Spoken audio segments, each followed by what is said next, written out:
Good morning. I am Dr. Abhishek Nath, Assistant Professor, Department of Political Science, MLT College, Saharsa, BN Mandal university Madhepura, Bihar. आज हम MA semester first semester के लिए political आइडियालॉजीज़ के रूप में communism की बात करेंगे। कम्युनिज़म जिसे हम साम्यवाद भी कहते हैं। जहाँ तक कम्युनिज़म अर्थात साम्यवाद एक राजनीतिक विचारधारा के रूप में संबंध है, तो यह कॉमन ओनरशिप के प्रिंसिपल के साथ जुड़ा हुआ है, यानी संपत्ति की सामाजिक साझेदारी के सिद्धांत से जुड़ा हुआ है। कम्युनिज्म से रिलेटेड दो महत्वपूर्ण स्कॉलर रहे हैं। अगर हम शुरुआती तौर पे बात करें तो सबसे पहला प्लेटो और दूसरा मार्क्स। प्लेटो ने सर्वप्रथम पत्नियों और परिवार के साम्यवाद की बात की थी अपने आइडियल स्टेट की स्थापना के संबंध में। दूसरी तरफ मार्क्स ने कैसे क्लासलेस और स्टेटलेस सोसाइटी को इन्विज़न किया, जिसके लिए उसने प्रिंसिपल निर्धारित किया from each according to his ability या to each according to his need, यानी सबसे उसकी क्षमता के अनुसार कार्य किया जाएगा और सबको उसकी आवश्यकता के अनुसार दिया जाएगा।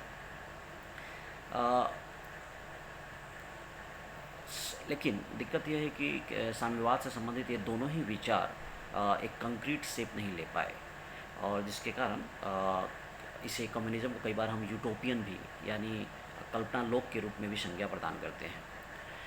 हालांकि मार्क्स के लिए कम्युनिज्म जो था वो एक समाजवाद का आखिरी स्टेज था, फाइनल स्टेज ऑफ सोशलिज्म था, जिसके लिए जो कि प्राप्त नहीं किया था। लेकिन हाँ, सोशलिज्म जो उसका एक अगला फेज है, उसके बारे में जरूर मार्क्स ने काफ़ी डिटेल में बात की, और उसने कम्युनिस्ट सोसाइटी के बारे में ज़्यादा डिटेल में बात नहीं की, सिवाय इसके ये सिद्धांत देने के कि वह एक क्लासलेस और स्टेटलेस सोसाइटी होगी। सो मार्क्स को हम कम्युनिज्म के साथ एसोसिएट करते हैं, क्योंकि मार्क्स के फॉलोअर्स ने, मार्क्स की विचारधारा को प्रैक्टिस करने वालों ने खुद को एक पार्टी, जिसे कम्युनिस्ट पार्टी कहते हैं, उसके रूप में कंसोलिडेट किया, और उन विचारों को, मार्क्स के विचारों को एक साम्यवाद कम्युनिज्म के रूप में, आइडिया ऑफ कम्युनिज्म के रूप में प्रचारित किया। लेकिन कम्युनिज्म मुख्य रूप से एक मार्क्स के आइडियाज़ को और मार्क्स के विचारों को से संबंध रखता है। मार्क्स का विचार जो है वो कहीं ना कहीं एक ब्रॉडर फ्रेमवर्क में अगर हम फिट करें तो समाजवादी फ्रेमवर्क में फिट होता है। अर्थात समाजवाद का, मार्क्स का विचार भी एक समाजवादी विचार ही है। मार्क्स से पहले भी कई लोगों ने समाजवाद की बात की, लेकिन मार्क्स ने अपने समाजवाद को उनसे अलग करते हुए अपने समाजवाद को एक साइंटिफिक सोशलिज्म के रूप में पहचान दी। अर्थात समाजवाद दो रूपों में जाना जाता है, यूटोपियन एंड साइंटिफिक। समाजवाद टर्म जो है, सोशलिस्ट या सोशलिज्म जो है, वो लैटिन सोशियरे से लिया गया है। सोशियरे जिसका मतलब होता है टू कंबाइन और टू शेयर, और ये 1830s के आसपास ब्रिटेन में यह विचारधारा पनपी, जिसके लिए रॉबर्ट ओवन को ब्रिटेन में, सेंट सिमोन को फ्रांस में हम जिम्मेदार ठहरा सकते हैं, जिन्होंने अपने विचारों को सोशलिज्म या समाजवादी विचार के रूप में प्रचारित किया। थॉमस मोर की किताब यूटोपिया और प्लेटोज़ का रिपब्लिक जो है अर्लियर किताब हम कह सकते हैं कम्युनिज्म से रिलेटेड। लेकिन अर्ली सोशलिस्ट जो थे वो एक समाज का एक कंप्लीट पिक्चर देने में, एक कॉन्क्रीट पिक्चर, और उस समाज को प्राप्त करने के क्या तरीके हो सकते हैं, इसे बताने में सफल रहे। दूसरी तरफ मार्क्स ने अपने को इन समाजवादियों से अलग करते हुए खुद को एक साइंटिफिक सोशलिस्ट कहा, और उसने एक समाजवादी समाज की स्थापना के लिए पूरा एक ब्लूप्रिंट और सिद्धांत प्रस्तुत किया, और खुद को एक वैज्ञानिक समाजवादी के रूप में स्थापित किया। जहाँ तक समाजवाद की बात है, तो समाजवाद भी कहीं ना कहीं लिबरलिज्म के साथ साथ इनलाइटनमेंट का ही प्रोडक्ट माना जा सकता है। इनलाइटनमेंट का ही प्रोडक्ट है, जो कि रीज़न और प्रोग्रेस में बिलीव करता है। लेकिन एक आइडियालॉजी के रूप में यह 19वीं सेंचुरी में उभरा, और इसके उभरने के पीछे सबसे मुख्य कारण था जो कैपिटलिस्ट सोसाइटी के तहत जो इनजस्टिसेस थे, जो इनइक्वालिटी बहुत बड़े पैमाने पर फैली, उसके विरोध में ये उत्पन्न हुआ।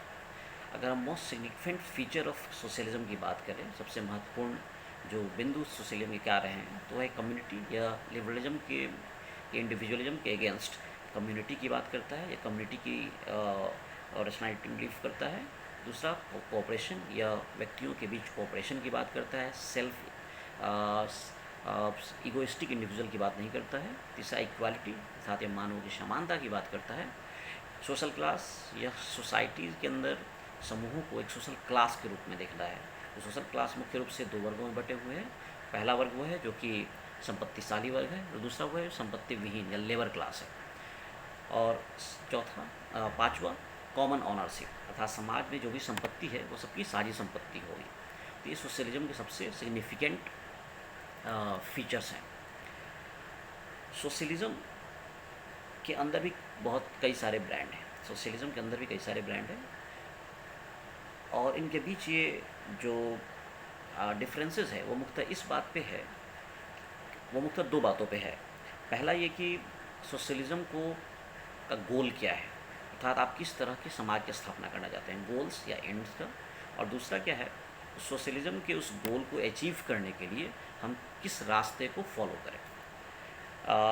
इस आधार पे समाजवाद को मुख्य रूप से दो रूपों में बांटा जाता है। एक को हम रिवोल्यूशनरी सोशलिज्म कहते हैं, दूसरे को इवोल्यूशनरी सोशलिज्म, क्रांतिकारी समाजवाद और विकासवादी समाजवाद। मार्क्स एंजल्स जैसे समाज वैज्ञानिकों ने माना कि उन्होंने एक कैपिटलिज्म जो पूंजीवाद है उसमें यह माना कि इसमें सुधार नहीं हो सकता है, अतः इसका ओवरथ्रो किया जाना चाहिए, इसे हटा करके समाजवादी समाज स्थापित किया जाना चाहिए, बिल्कुल हटा करके समाजवादी समाज स्थापित करना है। और इसके लिए जो रास्ता है वो रास्ता है रिवॉल्यूशन का, क्रांति के बिना ऐसा पॉसिबल नहीं है। दूसरी तरफ इवोल्यूशनरी सोशलिस्ट जो है वो ये मानते हैं कि पूंजीवादी समाज में सुधार संभव है, और सुधार का ये रास्ता जो है वो पार्लियामेंट्री डेमोक्रेसी हो सकता है। तो इस आधार पर समाजवादियों को हम दो भागों में बांट सकते हैं, revolutionary socialist and evolutionary socialist. Marks और एंगल्स जो हैं, मार्क्स और एंगल्स वो रिवोल्यूशनरी सोशलिस्ट के रूप में जाने जाते हैं। तो मार्क्सिज्म जो मार्क्सवाद है उसको हम साइंटिफिक सोशलिज्म भी कह सकते हैं, उसको हम रिवोल्यूशनरी सोशलिज्म भी कह सकते हैं। मार्क्सवाद मुख्यतः कार्ल हेनरिक मार्क्स और उनके लाइफ लॉन्ग कोलैबोरेटर रहे फ्रेडरिक एंगल्स, इनके विचारों को के रूप में जाना जाता है मार्क्सिज्म। लेकिन मार्क्स के विचारों को प्रचारित करने में और इसे एक कंक्रीट शेप प्रदान करने में German socialist scholar Karl Trotsky और रशियन थ्योरेटिशियन योर्गोई प्लैखनोव, इन दोनों का बहुत महत्वपूर्ण योगदान रहा है। मार्क्स के विचारों को एक कंक्रीट शेप प्रदान करके एक समाजवादी आंदोलन का एक ब्लूप्रिंट प्रेजेंट करने के लिए इनका महत्वपूर्ण योगदान है। हालांकि इस चक्कर में इन्होंने मार्क्स के मार्क्सिज्म के साथ कुछ छेड़छाड़ भी की, और इन्होंने इस रूप में हम देख सकते हैं कि मार्क्स को जनरली मार्क्स के जो उन्होंने लिखा या जो कहा उसे हम मुख्य रूप से दो भागों में बांट कर अध्ययन करते हैं। एक को हम तरुण मार्क्स कहते हैं, या जिसे आप कह सकते हैं यंग मार्क्स, और दूसरा मैच्योर मार्क्स। यंग मार्क्स जो मार्क्स की अर्ली राइटिंग्स है, और मैच्योर मार्क्स की जो राइटिंग है वो मार्क्स की लेटर राइटिंग्स है, बाद की राइटिंग्स है। मार्क्स जो यंग मार्क्स है उसे एक ह्यूमनिस्ट मार्क्स माना जाता है, ह्यूमनिस्ट सोशलिस्ट मार्क्स माना जाता है, जबकि जो मैच्योर मार्क्स है वो ज़्यादा डिटर्मिनिस्ट मार्क्स है, इकोनॉमिक डिटर्मिनिस्ट मार्क्स है। वो मार्क्स के साथ महत्वपूर्ण ये है कि मार्क्स की जो बाद की राइटिंग है, जो मैच्योर मार्क्स की राइटिंग है, वो पहले आई, वो दुनिया के सामने पहले आई, और ख़ास करके उसका प्रचार जब रसिया में सोशलिस्ट रिवॉल्यूशन के संपन्न होने के बाद जो सत्ता स्थापित हुई इसने प्रचारित किया। तो मार्क्स की लेटर राइटिंग्स जो है एक इकोनॉमिक डिटर्मिनिस्ट मार्क्स है, उसके बारे में जानकारी हमें पहले मिली, और मार्क्स जो तरुण मार्क्स है, जो ह्यूमनिस्ट मार्क्स है, उसकी जानकारी हमें बाद में मिली। तो मार्क्स के दो अलग अलग पिक्चर हमें दिखाई देते हैं। इस आधार पे मार्क्सिज्म के तीन अलग अलग रूपों के बारे में चर्चा कर सकते हैं। यानी मार्क्स के विचारों को ही, मार्क्सवाद को ही हम तीन अलग अलग फॉर्म्स के रूप में देख सकते हैं। सबसे पहला क्लासिकल मार्क्सिज्म, दूसरा ऑर्थोडॉक्स कम्युनिज्म कहते हैं, और तीसरा मॉडर्न मार्क्सिज्म कह सकते हैं। अब जहाँ तक क्लासिकल मार्क्सिज्म की बात है, तो क्लासिकल मार्क्सिज्म के जो कार्डिनल प्रिंसिपल्स रहे हैं, मेन टेनेंट्स रहे हैं, वो चार रहे हैं। सबसे पहला डायलेक्टिकल मटेरियलिज्म, दूसरा हिस्टोरिकल मटेरियलिज्म, तीसरा डॉक्ट्रिन ऑफ क्लास कॉन्फ्लिक्ट, और चौथा है theory of surplus value. Dialectical materialism marks ने डायलेक्टिकल मेथड जो है सो हीगल से प्राप्त किया, और डायलेक्टिकल मेथड हीगल से प्राप्त किया, जिसके के तहत दो वस्तुओं जो इंटरेक्शन होता है उसके थ्रू एक तीसरी वस्तु का निर्माण होता है, जिसे कई बार हम थीसिस, एंटीथीसिस उसका, और फिर सिंथेसिस के रूप में जाना जाता है, सिंथेसिस के रूप में जानते हैं। सिंथेसिस वापस से थीसिस बन जाता है, फिर उसका एंटीथीसिस डेवलप होता है, और फिर उसका एक नया ज़्यादा गुणात्मक रूप से ज़्यादा अच्छी वस्तु प्राप्त होती है, इसे हम सिंथेसिस कहते हैं। डायलेक्टिकल, लेकिन हीगल ने डायलेक्टिकल द्वंद्वात्मक जो मेथड है इसका इस्तेमाल विचारों के द्वंद्व के रूप में किया था, लेकिन मार्क्स ने इन विचारों को मैटर या मैटर से रिप्लेस कर दिया और इसे डायलेक्टिकल मटेरियलिज्म का, अर्थात कहीं ना कहीं द्वंद्ववाद का जो विचार है वो मैटर अर्थात सोसाइटी में अप्लाई करने की बात है। जब इसी डायलेक्टिकल मटेरियलिज्म को मार्क्स ने ह्यूमन हिस्ट्री पे अप्लाई किया तो उसे हम हिस्टोरिकल मटेरियलिज्म के रूप में जानते हैं, जिसे कई बार हम कह सकते हैं कि अगर डायलेक्टिकल मटेरियलिज्म मार्क्सिज्म का फिलोसफिकल बेस है तो हिस्टोरिकल मटेरियलिज्म वो इसका साइंटिफिक बेस है मार्क्सिज्म का, जिसमें के तहत उन्होंने बेस, आधार और सुपर स्ट्रक्चर की बात की। बेस अर्थात इकोनॉमी, उनका मानना था कि इकोनॉमी बेस में है, और इकोनॉमी अर्थात मोड ऑफ प्रोडक्शन क्या है, और जो लीगल पॉलिटिकल स्ट्रक्चर है वो उसका सुपर स्ट्रक्चर है। इकोनॉमी डिटरमाइन करती है कि लीगल पॉलिटिकल स्ट्रक्चर कैसा होगा। मोड ऑफ प्रोडक्शन जो है इसमें दो चीज़ें होती हैं, प्रोसेस ऑफ प्रोडक्शन अर्थात आप किन वस्तुओं से उत्पादन करेंगे और कैसे उत्पादन संबंध होंगे। जैसे अगर मशीनों से उत्पादन होगा तो कुछ व्यक्ति ऐसे होंगे जो कि मशीनों के मालिक होंगे, प्रोपर्टीड क्लास, और कुछ मशीनों पे अपना श्रम देने वाले होंगे, लेबर क्लास। तो ये मोड ऑफ प्रोडक्शन के दो फैक्टर होते हैं, फोर्सेस ऑफ प्रोडक्शन, जिसके तहत दो चीज़ें, मीन्स ऑफ प्रोडक्शन और रिलेशंस ऑफ प्रोडक्शन। इस हिस्टोरिकल मटेरियलिज्म को जब समाज पे लागू किया, जिसे हम डॉक्ट्रिन ऑफ क्लास कॉन्फ्लिक्ट कहते हैं, क्लास कॉन्फ्लिक्ट मार्क्सिज्म का कहीं ना कहीं एक सोशलिजिकल बेसिस ऑफ मार्क्सिज्म प्रस्तुत करता है, अर्थात समाज हिस्ट्री, जो एक हिस्ट्री है, रिटन हिस्ट्री है, उसको मार्क्स ने एक वाद, प्रतिवाद और संवाद अर्थात थीसिस, एंटीथेसिस, सिंथेसिस के रूप में समझने का प्रयास किया। और मार्क्स का कहना था कि हिस्ट्री में जितने भी ह्यूमन सोसाइटीज़ का इतिहास रहा है वो एक क्लास स्ट्रगल का इतिहास रहा है, जो कि संपत्तिशाली और संपत्ति विहीन वर्ग के बीच एक टसल के रूप में जाना जाता है। और जैसे ही फोर्सेस ऑफ प्रोडक्शन जो है, जो मीन्स ऑफ प्रोडक्शन है, वो जब डेवलप हो जाता है तो रिलेशन ऑफ प्रोडक्शन अगर उस लेवल पर डेवलप नहीं हो पाता तो उसकी बेड़ियाँ साबित होने लगता है। मीन्स ऑफ प्रोडक्शन एक अपना पूर्ण विकास नहीं कर पाता है, तो वो उन बेड़ियों को तोड़ने के लिए एक नए व्यवस्था में जाता है, एक नए तरह के समाज में जाता है, और इस तरह से ये समाज में परिवर्तन होता रहता है। तो सबसे पहले एक प्राइमेटिव कम्युनिज्म, जहाँ संपत्ति सबकी साझी थी और ऐसी कोई वर्ग उत्पन्न नहीं हुए थे, तो कोई समस्या भी उत्पन्न नहीं थी। इसके बाद स्लेव ओनिंग सोसाइटी आई, जहाँ पे मास्टर और स्लेव थे, मास्टर संपत्तिशाली वर्ग था और स्लेव उनको अपनी सेवाएं प्रदान करता था।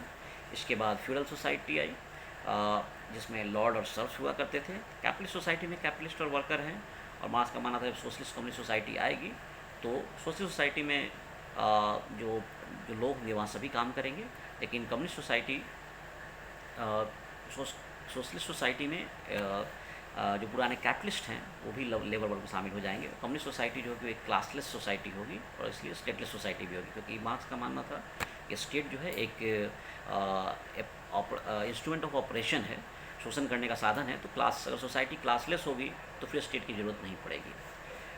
थ्योरी ऑफ सरप्लस वैल्यू की अगर हम बात करें, यानी सरप्लस वैल्यू का सिद्धांत, जो अतिरिक्त मूल्य का सिद्धांत है, वो मार्क्स का कहीं ना कहीं हम कहें तो ये एक इकोनॉमिक बेसिस ऑफ मार्क्सिज्म है, और यह कैपिटलिज्म का क्रिटिक प्रदान करता है सरप्लस वैल्यू से। मार्क्स का ये मानना था कि सरप्लस वैल्यू जो क्रिएट होता है, क्योंकि लेबर क्रिएट करता है, लेकिन कैपिटलिस्ट उसकी चोरी कर लेता है और उससे अपना फ़ायदा, उससे ऋण चुकाना, ये सारी चीज़ें की जाती है। अर्थात जो फ़ायदा लेबर क्रिएट करता है उसका फ़ायदा लेबर को नहीं दे करके कैपिटलिस्ट उसे चोरी कर लेता है, हड़प लेता है। तो ये थी क्लासिकल मार्क्सिज्म की बात। अगर हम ऑर्थोडॉक्स मार्क्सिज्म की बात करें, यानी ये मार्क्सिज्म के टेनेंट्स रहे हैं, स्पेशल प्रिंसिपल्स रहे हैं, जिसे जो मैच्योर मार्क्स के रूप में हमारे सामने आते हैं।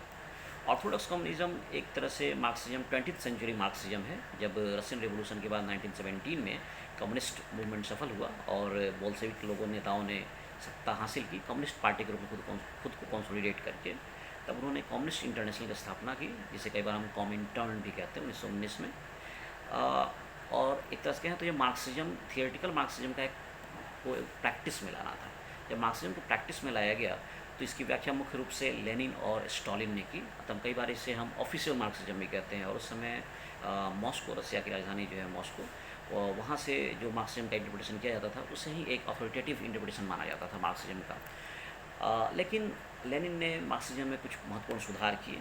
मार्क्स का यह मानना था कि मजदूरों में कॉन्शियसनेस जो है सेल्फ आएगी, सेल्फ कॉन्शियसनेस आएगा और वो रिवोल्यूशन के लिए तैयार होंगे। लेकिन लेनिन का यह मानना था कि सरबराह वर्ग नहीं, कुछ वर्ग ज़्यादा कॉन्शियस हो सकता है और वह एक ऐसी पार्टी का निर्माण करके इस आंदोलन को लीड कर सकता है। अर्थात उन्होंने वैनगार्ड पार्टी का सिद्धांत दिया, अर्थात अग्रिम पंक्ति के लोग इस पार्टी के मेंबर होंगे।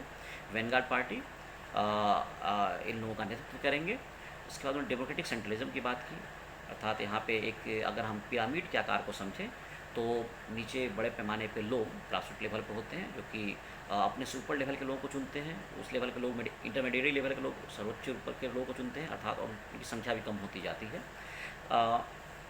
लेकिन एक बार जब नेताओं को चुन लिया जाता है तो डिसीजन ऊपर से नीचे की तरफ फ्लो करता है, अर्थात उन डिसीजन को मानना ही मानना, इसे हम डेमोक्रेटिक सेंट्रलिज्म कहते हैं। लोकतंत्र को लेनिन ने नकारा क्योंकि उन्होंने माना था कि ये कहीं ना कहीं बुर्जुआ पार्लियामेंट्रिज्म है, बुर्जुआ संसद है, जिसमें एक्चुअली कम लोग ज़्यादा लोगों पर शासन करते हैं, जबकि जो प्रोलेटेरिएट, डिक्टेटरशिप ऑफ प्रोलेटेरिएट है वो एक ज़्यादा डेमोक्रेटिक व्यवस्था है जो यह ज़्यादा लोगों का लोकतंत्र है। ज़्यादा लोगों को शासन किया जाता है, तो क्योंकि ज़्यादा लोग शासन में सम्मिलित है अतः यह ज़्यादा बेहतर लोकतंत्र है, पीपल्स डेमोक्रेसी है। स्टॉलिन ने, हालांकि फिर भी लेनिन ने इंटरनेशनलिज्म को ध्यान में रखा। मार्क्स का यह मानना था कि मार्क्सवादी क्रांति अंतर्राष्ट्रीय रूप से होगी, उसके बिना मार्क्सवाद टिका नहीं रह सकता है। लेकिन लेनिन ने इसे कहा कि नहीं, इस मुद्दे से समर्थन किया और ये माना कि मार्क्सवाद का अंतर्राष्ट्रीय स्तर विस्तार होना चाहिए। स्टॉलिनिज्म में यह महत्वपूर्ण सुधार ये किया कि उसने ये कहा कि सोशलिज्म एक कंट्री में भी स्थापित रह सकता है। लेकिन कहीं ना कहीं स्टॉलिनिज्म ने ज़्यादा मार्क्स को तोड़ मरोड़ पर पेश किया। तो ये ऑर्थोडॉक्स कम्युनिज्म जो है मुख्यतः लेनिन और स्टॉलिनिज्म के द्वारा जो मार्क्स को प्रैक्टिस में लाया गया उसके रूप में हमारे सामने आता है। मॉडर्न मार्क्सिज्म जो है, जैसे कई बार हम वेस्टर्न मार्क्सिज्म या न्यू मार्क्सिज्म भी कहते हैं, इन लोगों ने मुख्य रूप से मार्क्स के जो सिद्धांत थे और जो मेथोडोलॉजी थी उसके साथ अपने को जोड़ा रखा। और लेकिन दो मुद्दों पे इन्होंने मुख्य रूप से प्रश्न उठाया। आखिर मार्क्स के प्रेडिक्शंस फेल क्यों हो गए? कैपिटलिज्म फ्रांस, ब्रिटेन जैसे हाईली इंडस्ट्रियलाइज्ड सोसाइटी में संपन्न न हो करके रिवोल्यूशन जो है सो रसिया जैसे पिछड़े कंट्री में हुआ, आखिर ऐसा क्यों है? और दूसरा क्या है, इन्होंने जो साइंटिफिक प्रिटेंशंस ऑफ ऑर्थोडॉक्स मार्क्सिज्म था उसको उन्होंने रिजेक्ट किया। इन्होंने हिगेलियन प्रिंसिपल, हिगल का जो आइडिया था कि मैन एक क्रिएटर है, उस मुद्दे को उन्होंने ज़्यादा पकड़ कर रखा, उसके आधार पे मार्क्स को डिफाइन करने का प्रयास किया। इस क्रम में जो हंगरी के मार्क्सिस्ट स्कॉलर थे जॉर्ज लुकाच, उन्होंने सबसे पहले मार्क्स की ह्यूमनिस्ट फिलॉसफी को प्रेजेंट किया। यानी हम देखें तो अब ये जो तरुण मार्क्स है उसकी फिलॉसफी को प्रेजेंट करने की बात हो रही है। इसके बाद एंटोनियो ग्रैम्सी ने बात की, जिसके हम बॉर्जियस हेजेमनी के रूप में जानते हैं।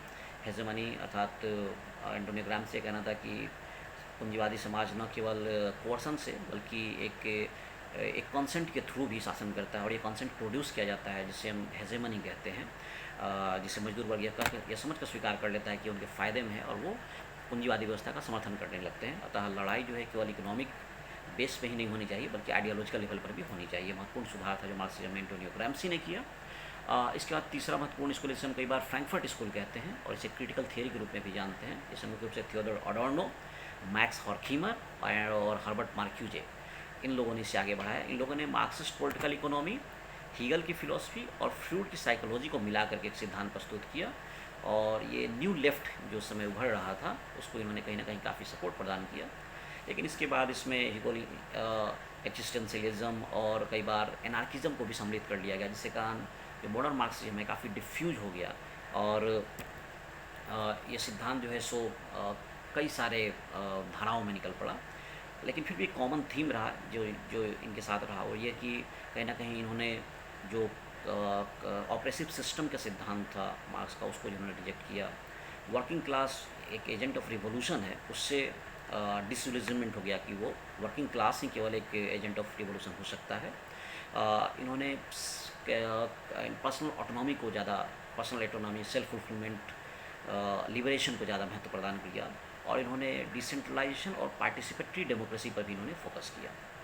इसके विरोध में स्ट्रक्चरल मार्क्सिज्म के रूप में अल्थुज़र ने स्ट्रक्चरल मार्क्सिज्म को आगे बढ़ाया और ये माना कि जो स्ट्रक्चर्स हैं वे कहीं ना कहीं एजेंट को कंस्ट्रेन करते हैं और उस आधार पे अपने को किसी तरह का कार्य करने या नहीं करने के लिए प्रेरित करते हैं। तो कहीं ना कहीं सोशल टोटलिटी है उसका अध्ययन स्ट्रक्चर्स के थ्रू ही किया जा सकता है, ये अल्थुज़र का मानना था। एक अन्य ब्रांड जो मॉडर्न मार्क्सिज्म का रहा वो जॉन रेमर का रहा, जिन्होंने कोशिश किया कि जो मैथोडोलॉजिकल इंडिविजुअलिज्म है अर्थात लिबर्टिज्म को मार्क्सिज्म से मिलाकर समझने का प्रयास किया। लेकिन हम देखते हैं कि ये काफ़ी डिफ्यूज़ हो गया मॉडर्न मार्क्सिज्म, जिसके कारण से काफ़ी क्रिटिसिज्म का भी सामना करना पड़ा। अब अगर हम मार्क्स की क्रिटिक्स की बात करें तो स्पष्ट है कि मार्क्सिज्म जो एक प्रैक्टिस में था, अर्थात जो 1919 में सोवियत यूनियन में मार्क्सिज्म स्थापित हुआ, वो 1991 में कहीं ना कहीं जा कर के ख़त्म हो गया। यानी मार्क्स प्रैक्टिस में 1991 में एक इफ़ेक्ट ख़त्म हो गया। अभी कुछ जगहों पे जैसे चाइना, नॉर्थ कोरिया, क्यूबा में कुछ जगह पर जो कम्युनिज्म बचा भी हुआ है तो वहाँ पर उन्होंने मार्केट इकोनॉमी को साथ में मिला करके प्रस्तुत किया है। जहाँ पे आप देखेंगे जहाँ भी कम्युनिस्ट रशिया में पॉलिटिकल फ्रीडम्स और सिविल लिबर्टीज़ को बड़े पैमाने पे क्रश किया गया, लोगों के डिमांड को मीट करने में सोसाइटी सफल रही। इसके अलावा जो पूंजीवादी समाजों के जो जो एफ्लुएंस था उसको भी समाजवादी समाज जो हैं जो कम्युनिस्ट सरकारें हैं वो प्राप्त नहीं कर पाई। और कहीं ना कहीं मार्क्स का दो मुख्य आलोचनाएं जो की जाती हैं वो ये है कि मार्क्स एक इकोनॉमिक डिटर्मिनिस्ट है, उन्होंने हर चीज़ को इकोनॉमिक रिड्यूस कर दिया और ये माना कि इकोनॉमी ही सब कुछ है, वहीं लीगल पॉलिटिकल स्ट्रक्चर को डिटरमाइन करती है। और दूसरा ये कहीं ना कहीं मोनोइज़म है मार्क्सिज्म में, अर्थात उसने ये कह दिया कि एक हिस्ट्री निर्धारित है और उसे प्राप्त करना है तो ह्यूमन एजेंसी ख़त्म हो जाती है। आपको पहले से बता दिया कि आपको किस रास्ते पे जाना है और कहाँ पहुँचना है, अर्थात ह्यूमन एजेंसी, ह्यूमन क्या सोचता है, इसमें क्या चेंजेस ला सकता है, उसकी कोई गुंजाइश नहीं रह जाती है। इसीलिए कार्ल पॉपर ने कई बार मार्क्स को हिस्टोरिसिज्म, इतिहासवाद का भी दोषी माना है, अर्थात आप ह्यूमन सोसाइटी को एक सर्टेन लॉज में मानने का प्रयास करते हैं। ऑब्वियसली मॉडर्न मार्क्सिस्ट ने भी मॉडर्न मार्क्सिस्ट ने मार्क्स को क्रिटिसाइज़ किया है इकोनॉमिज्म को लेकर के। मार्क्सिज्म के इन जो विरोध रहे हैं इसको कुछ मार्क्सिस्ट ने रिस्पॉन्ड किया है, जिसे हम कई बार पोस्ट मार्क्सिस्ट आइडियाज़ भी कहते हैं, जिसमें 3 महत्वपूर्ण स्कॉलर रहे हैं। जिन फ्रेंकोइस लेटोर्ड, जिन्होंने कोशिश किया कि मार्क्सिज्म को हम पोस्ट मॉडर्निज्म से मिला करके, पोस्ट स्ट्रक्चरलिज्म से मिला करके, उत्तर आधुनिकतावाद, उत्तर संरचनावाद के साथ मिला करके समझने का प्रयास करें। अर्नेस्टो लक्लाउ और चैंटल मॉफी ने मार्क्सिज्म के कई अलग अलग आयाम खोले। उन्होंने ये माना कि मार्क्सिज्म समाज में अन्य कई मूवमेंट्स ऑफ स्ट्रगल को भी ओपन कर सकता है और आज का जो नौ सामाजिक आंदोलन है उसमें कहीं ना कहीं हमें मार्क्सवाद की झलक दिखाई देती है।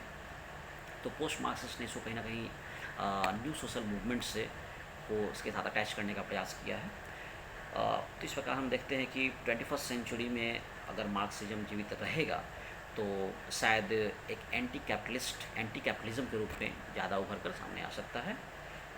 Thank you so much.